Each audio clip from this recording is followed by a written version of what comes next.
Perusahaan raksasa properti China dinyatakan pilot dan kali ini dibubarkan. Bagaimana dampaknya, dan itu yang akan kita coba lihat dari ulasan untuk minggu ini, termasuk dengan outlook untuk minggu ini terkait dengan bank sentral yang cukup menarik dan juga data ekonomi NFT.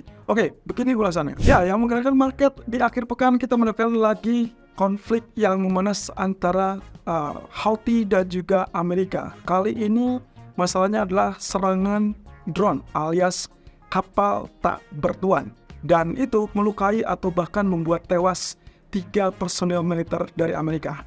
Dampaknya tentunya Anda tahu bahwasanya Amerika tidak akan tinggal diam, dan saat ini mereka mempersiapkan aksi serangan balasan, dan tentunya safe haven bergulir kepada emas, dan itulah yang membuat kenapa emas mengalami kenaikan termasuk gap up pagi ini. Dan juga tidak hanya itu, pasar minyak alias crude oil mengalami kenaikan dan gap up juga sentuh level $79. Padahal kemarin kita sudah sempat sebutkan, kita sangat menantikan area kenaikan sampai teritori 81 atau bahkan 83. Rasa-rasanya sangat memungkinkan target tersebut akan segera tercapai untuk minggu ini. Nah, satu sisi teman-teman, kondisi ini lagi-lagi saya ingatkan, posisinya akan ada konflik of interest di mana kita akan fokus dengan geopolitik, tapi di lain sisi kita akan juga fokus dengan data ekonomi. Jadi sebetulnya dengan kondisi ini kita tinggal tunggu perkembangan lebih lanjut. Apakah betul Amerika akan melakukan serangan balasan atau tidak?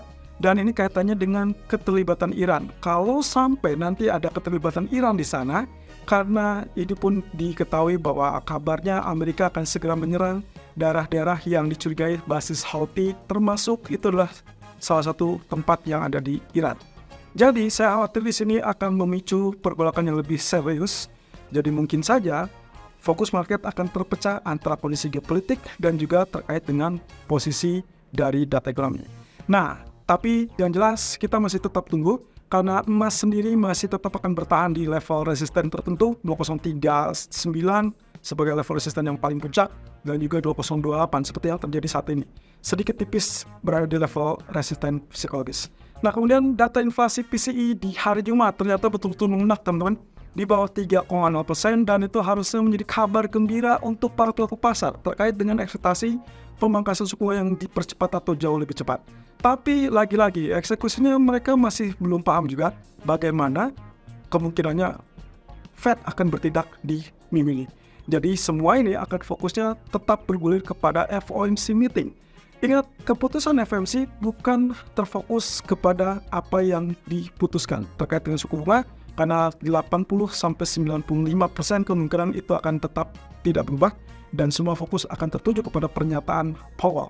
Ketua Jerome Powell diharapkan memberikan press conference dan juga memberikan petunjuk kapan dan berapa besar terkait dengan potensi pemangkasan suku bunga. Tentunya 90% orang berpikir ini masih tetap memungkinkan untuk pemangkasan. Cuman masalahnya, ekspektasi untuk pemangkasan bulan Maret itu turun di bawah 50%. Tapi mungkin itu akan berubah setelah mendengarkan ataupun melihat data yang akan rilis mulai hari Selasa dan juga hari Rabu. Oke, ini adalah kabar dari China yang sedang melakukan bebenah terhadap kondisi perekonomian mereka setelah carut marut sejak bangkit ataupun keluar dari COVID-19. Ya, setelah mereka mengangkat segala bentuk dari restrukturisasi, ternyata mereka mengalami yang namanya ekonomi atau perlambatan ekonomi, sehingga sampai saat ini dikhawatirkan hal tersebut belum memicu perubahan apapun dan juga termasuk permintaan domestik. Kabar bagusnya adalah minggu lalu kita sudah dapatkan 2 berita positif. Pertama itu terkait dengan, ya, kita tahu bahwa pemerintah China menggulirkan rencana untuk memberikan paket stimulus penyelamatan ekonomi. Yang kedua adalah dari PBOC yang melakukan pemangkasan AAA, Reserve Requirement Ratio. Nah, terkait dengan kebijakan short selling, lagi-lagi ada update yang lebih lanjut setelah minggu lalu pun sudah diawali dengan aturan tersebut, pembatasan short selling ternyata berlanjut minggu ini disampaikan itu akan berlaku per bulan Maret. Tapi sampai saat ini aturan yang sudah dibekukan ataupun dibakukan, ya kita sudah lihat bahwa perusahaan sekuritas itu mulai membatasi termasuk sekarang terkait dengan peminjaman. Nah, ini adalah terkait dengan peminjaman sangat terbatas yang biasanya bisa dilakukan untuk membantu orang-orang ataupun investor yang mau melakukan short selling saat harga cenderung turun. Nah, hal ini tentunya tujuannya adalah untuk menormalisasi ataupun menstabilkan pasar ekuitas. Dan kita lihat lagi, Hang Seng sejauh ini sudah naik ke level 16.280, tapi selama 3 hari berturut-turut level tertingginya kelihatannya tertahan di kisaran 16.250, 16.280.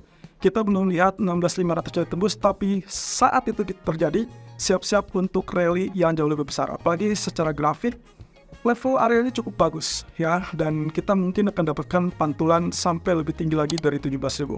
Nah, satu sisi kabar terbaru adalah terkait dengan perusahaan properti Evergrande yang dinyatakan dilikuidasi, alias secara tidak langsung itu kasarnya disebut dengan bangkrut ya. Karena posisinya perusahaan properti yang juga termasuk terkenal dan juga raksasa, ini juga akan berdampak secara psikologis kepada market. Satu sisi, semua saham Evergrande dibekukan di Hang Seng. Jadi harusnya bebannya mungkin secara psikologis itu yang akan membuat Hang Seng akan terdowngrade ataupun turun. Tapi kita lihat posisinya apakah dia akan memberikan efek positif apa tidak. Karena kalau kita bicara tentang dampak likuidasi, kita lihat dulu permasalahan dari awalnya. Di tahun 2021 permasalahan likuidasi itu dikaitkan dengan gagal bayar, sehingga akhirnya mau tidak mau membuat Evergrande melakukan restrukturisasi utang. Dan sayangnya sampai saat ini itu selalu gagal. Itulah sebabnya kenapa ekonomi Cina selalu berjalan di tempat. Nah, kaitannya dengan hal tersebut, saya rasa ini ada kaitannya dengan paket stimulus penyelamatan ekonomi. Pemerintah China, kenapa dia menunda untuk mengumumkan secara resmi paket penyelamatan tersebut? Sepertinya dia sedang mempersiapkan, salah satunya adalah masalah properti. Kita tahu dalam 2 tahun terakhir, masalah properti ini menggerogoti ekonomi China, sehingga akhirnya mereka tidak bisa berkembang lebih lanjut. Nah, pilihan mereka, apakah mereka akan menyelamatkan itu dengan menggunakan dana stimulus, atau mereka akan fokus dengan sektor lain, membangkitkan tingkat permintaan domestik, kemudian yang parah ini atau yang sudah tidak terkelola ini langsung mereka eksekusi begitu saja alias ditutup sehingga tidak membebani. Kalau menurut saya efek yang kedua inilah yang kemungkinan akan terjadi. So saya tidak akan heran kalau Hang Seng mengalami penurunan terlebih dulu, tapi adalah efek sementara karena kita tahu dengan posisi properti raksasa berarti itu akan mendowngrade sekaligus menurunkan tingkat kepercayaan investor. Tapi dengan bangkrutnya atau dinyatakan bangkrutnya perusahaan properti yang memang memiliki permasalahan yang sangat serius, tentunya dampak positifnya akan terasa berikutnya dia akan terlonggarkan. Artinya beban di sini, beban pemerintah berkurang, maka kemungkinan stimulus bisa digunakan untuk sektor lain, dan itulah siap-siap untuk menerima Hang Seng akan berpotensi rally lebih lanjut. Nah, minggu ini hati-hati, fokusnya adalah terkait dengan bank sentral. Ada FOMC dan juga Bank of England di situ. FOMC 30-31 Januari, sementara Bank of England itu akan dilakukan di tanggal 1 Februari. Nah, tapi sebelum itu ada beberapa data ekonomi yang akan menjadi pertimbangan. Dari China tentunya kita akan lihat data manufaktur dan non-manufaktur, sementara juga itu juga akan kita lihat dari data PMI manufaktur dari Amerika.